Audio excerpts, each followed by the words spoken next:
racial equality and harmony dito sa Hong Kong, mag-promote ng exclusion at hindi ng discrimination, mag-promote ng pagrespeto sa kababaihan at sa mga migrante.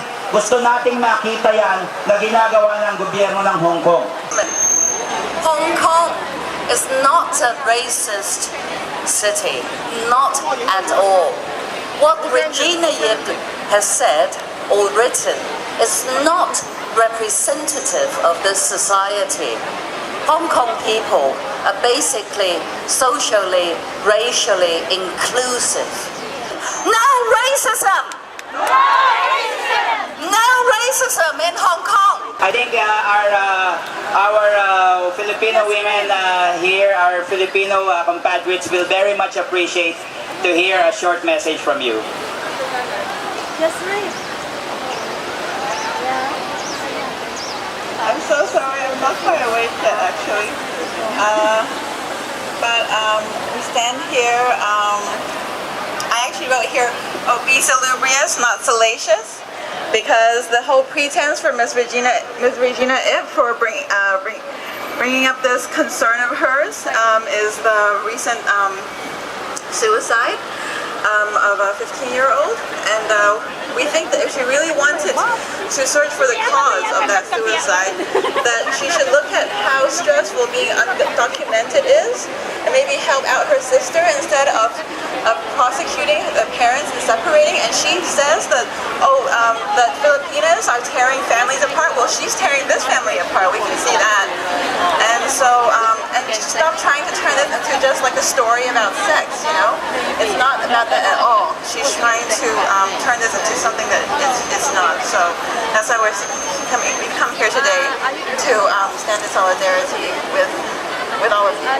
Yes, thank you. I'm from Socialist Action to give solidarity message to you all. Because I personally do not think we should accept the apology of Regina Ip, because her apology is really hypocritical. She, in the past 10 years and 30 years, she has been the top officials of the government. And she is the one who defends the live-in rule, and she is the one who really attacked hardly on all migrant workers' rights. But not just migrant workers, but all workers, not only migrant workers, but also Hong Kong local workers. And we cannot let this happen. We have to build up the anti-racist campaign to defend the migrant workers' rights, to defend all the rights for all the working class, including the rights for minimum wage, the rights to have standard working hours. And also the last point about we need, very important is we need united struggle for all the working class. So I give this solidarity message to you all. Thank you. In behalf of Bishop Joseph Chungalao, she has a representative here, but she will read the message that she sent to us today. The article was so prejudiced against the Filipinos. Even many Chinese may equally guilty of wrongdoings, and so with all other nationalities. Chinese are not exception. So of course, we say no to racism. In behalf of Jesus the Living God, International Ministry Hong Kong, being the Vice President of the Global Ministers Association, we condemn also what legislator Regina Ip done. It damages already the morale of the Filipino domestic helper in Hong Kong. So we are asking a sincere apology to a woman aspiring to be the chief executive to say sorry without explanations no more. In Hong Kong and around the world, that Filipina OFW here in Hong Kong is not a home wrecker, but instead they are home builder, because they are building. No to racism and respect women. Alam niyo, kung hindi sa kanila ho, hindi yung natin makukuha yung apology ni Regina Ip. Alam mo, kung wala tayong pagkakaisa sa itong pinapaabot natin sa kanila. Congratulations sa mga organizers, at sana marinig ng mga especially mga taga-gobyerno katulad ni Regina, mga ating mga dayang. Salamat. Maraming salamat po sa pag-imbitahon ninyo sa amin at congratulations po sa atin lahat at sana ito pa lang ho ang umpisa, hindi po ito ang lahat. So maraming salamat Eman and Ma'am Daisy at sa atin lahat. No to racism! No to racism! No to racism! No to racism! Good morning sa lahat ng nandito. Nandito tayong lahat dahil sa iisang bagay. Ang itayo ang dignidad, alisin ang diskriminasyon, irespeto ang ating walang hindi kaya sa pagkakaisa. Lahat ng bagay ay nakukuha sa magandang pagkakaisa. Solidarity lang po. Maraming salamat po. We are a part of a concerned group that is concerned with the ethnic minorities here in Hong Kong. And we also, as a Filipino girl that came here 20 years ago, you try to find some sort of mentorship.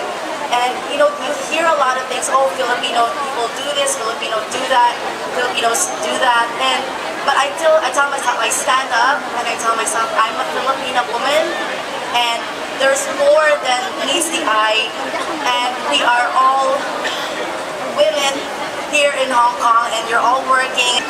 There's just one thing that I want to tell Regina Ip as well, and those women that try to talk to her about it. If you want your family to be together, that is up to you and your husband. Okay, not anyone else. It's up to you to heal your family. It's up to you to heal your your relationship with your husband. So, mabuhay ang Filipino and no to racism. Thank you very much. Kami po sa Mahang Talagyan Association Hong Kong, hindi po natin gusto na tayo ay sabihan na ganyan, di po ba?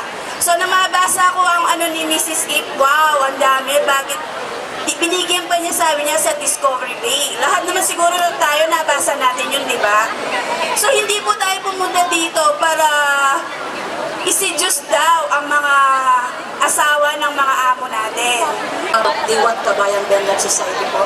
Kami po ay nakikisa po sa pagpaglaban po sa no racism. So maraming salamat.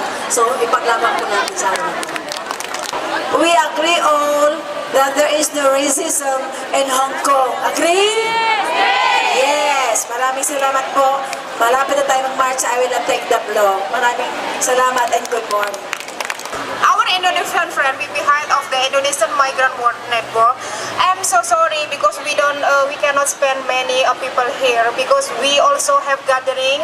We have a rally to Indonesian consulate about safe to marry Jane today. So yeah, we really upset. I cannot say anything. We also upset about Regina said was in the newspaper is anti-migrant and anti-woman. But I hear also in news, but I don't know if the true in heart is she apologize. Is it? Hopefully it's real and truth in heart, but I don't know. We don't know yet. But we here to call to anyone, please respect woman and respect migrant right. We are worker, we are not slave. The youth, they are the future of this generation, and we are very happy to have some young people, local Chinese, here with us to give a message from Action Q. Please give them a round of applause. Hello, we are Action Q. We are a group of a university students LGBT group, and we are here because we are, first of all, because we stand in solidarity with everyone here, and because we are against sexism, racism, and discrimination.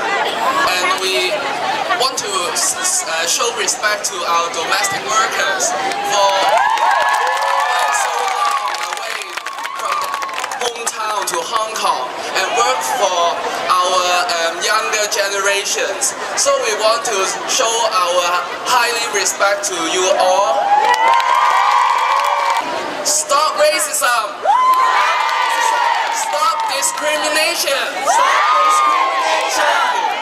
Okay mga kababayan, so unang-una maraming salamat Meron na po tayo naging inisyal na tagumpay sa ating paglaban para sa kapakanan, karapatan ng kababaihan at migranteng manggagawa dito sa Hong Kong. Pero tutuloy-tuloy po natin yan, sabi nga kanina, kahit na nag-sorry na si Regina Ip, hindi na lang ito usapin sa kanya.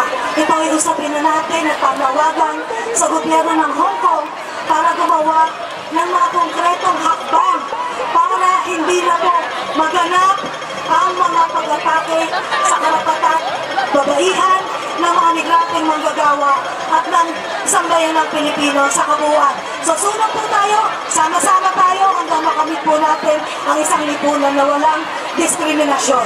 Magandang umaga po at maraming salamat. First of all, I would like to thank, on behalf of the Filipino community, Legislator Claudia Mo for initiating the action. Let's all think we should be doing something about this. And precisely because of that, we were pursuing our own case, especially since the EOC has told her she is not a party in interest in this case. We are the party in interest, the Filipino community, and especially the migrant women who were vilified in this one. I prepared a short statement. We are here today, not to disparage a Ms. Regina Ip in the same way that she has targeted our migrant women for discrimination.